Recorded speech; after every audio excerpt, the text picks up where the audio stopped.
Assalamualaikum warahmatullahi wabarakatuh.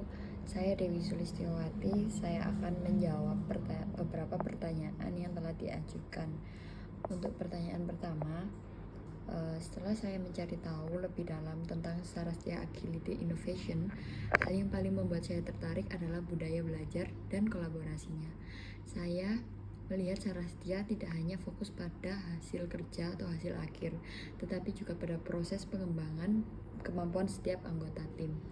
Selain itu, saya tertarik karena Sarastya bergerak di bidang teknologi dan inovasi yang sesuai dengan minat saya untuk terus berkembang, terutama dalam problem solving, bekerja sama tim, dan adaptasi terhadap teknologi baru. Saya merasa lingkungan seperti ini akan sangat membantu saya berkembang baik secara teknis maupun profesional selama saya magang. Untuk pertanyaan kedua, saya sangat setuju dengan budaya kerja seperti itu karena menurut saya bekerja dalam tim bukan hanya soal menyelesaikan tugas masing-masing, tetapi juga saling membantu belajar bersama. Jika diperlukan, mempelajari kemampuan baru demi membantu tim mencapai target, saya sangat siap. Saya percaya kemampuan baru justru akan membuat nilai tambah bagi diri saya dan membuat saya lebih fleksibel dalam bekerja.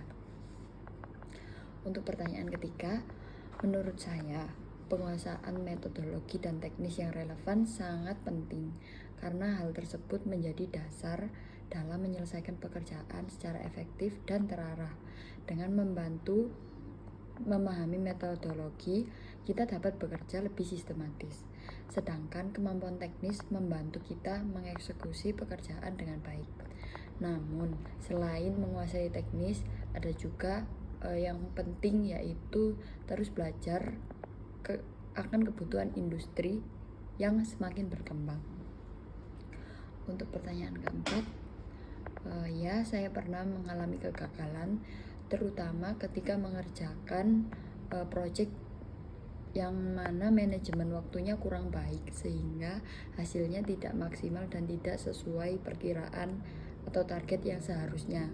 Dari pengalaman tersebut, saya belajar untuk lebih disiplin dalam membuat perencanaan, membagi prioritas, dan berkomunikasi dengan tim jika ada kendala. Saya melihat kegagalan bukan sebagai akhir, tetapi sebagai proses belajar agar tidak mengulangi kesalahan yang sama di kemudian hari. Untuk pertanyaan yang kelima, jika diberi target dengan waktu yang terbatas dan tantangan yang kompleks, strategi yang akan saya lakukan adalah yang pertama, memahami dulu target dan prioritas utama terlebih dahulu.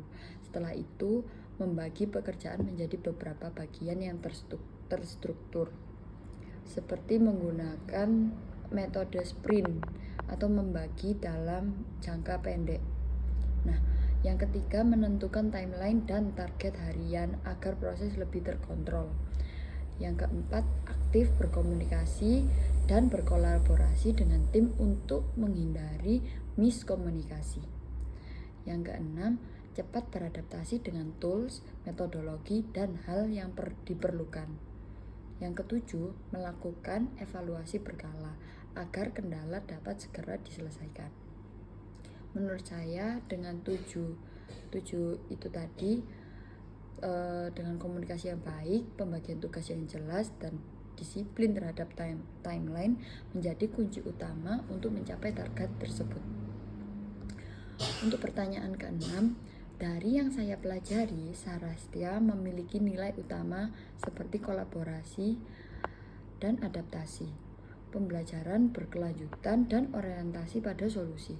Menurut saya, nilai-nilai tersebut penting karena dunia kerja saat ini membutuhkan individu yang tidak hanya mampu bekerja sendiri, namun juga mampu berkembang bersama tim.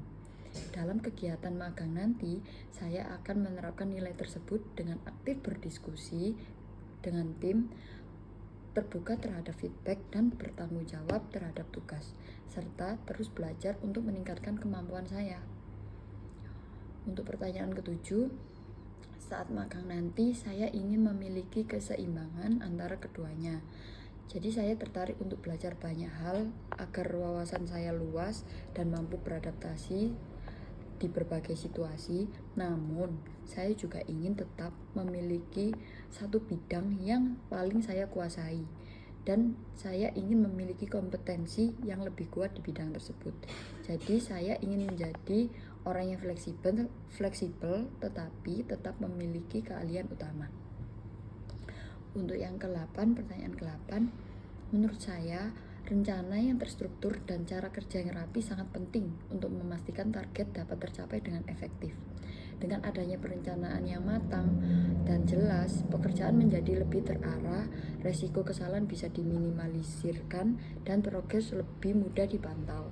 Selain itu, dalam kerja tim, struktur kerja yang rapi juga membantu koordinasi menjadi lebih efisien, sehingga setiap anggota memahami peran dan tanggung jawabnya masing-masing. Untuk pertanyaan selanjutnya, ke-9, dalam situasi seperti itu, saya akan tetap tenang dan menjaga komunikasi positif dalam tim. Saya percaya semangat tim sangat dipengaruhi oleh cara kita merespon tekanan. Langkah konkret yang akan saya lakukan adalah membantu memetakan ulang prioritas pekerjaan, mencari solusi bersama, serta mendukung rekan tim yang mulai frustasi agar tidak merasa bekerja sendirian.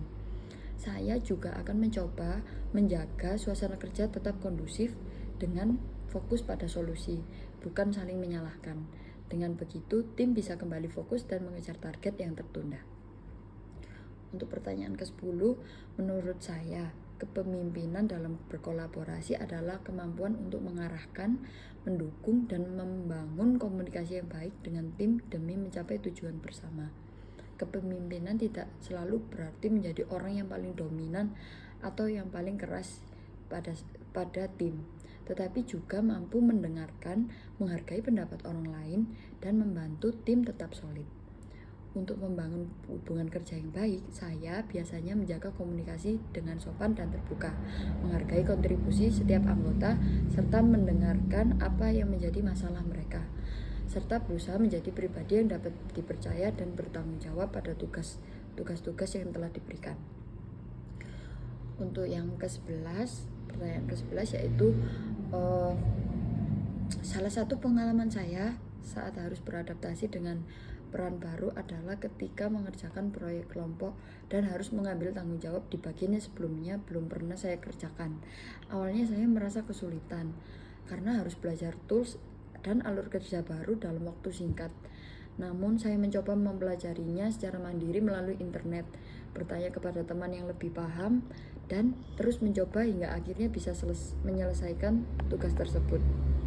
Dari pengalaman itu, saya belajar bahwa kemampuan adaptasi dan kemauan belajar sangat penting dalam menghadapi tantangan baru.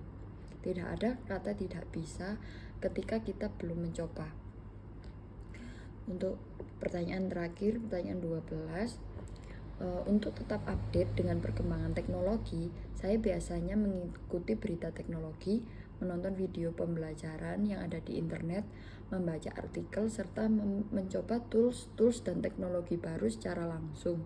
Selain itu, saya juga senang berdiskusi dengan teman atau komunitas agar mendapatkan wawasan baru yang sejalan. Demikian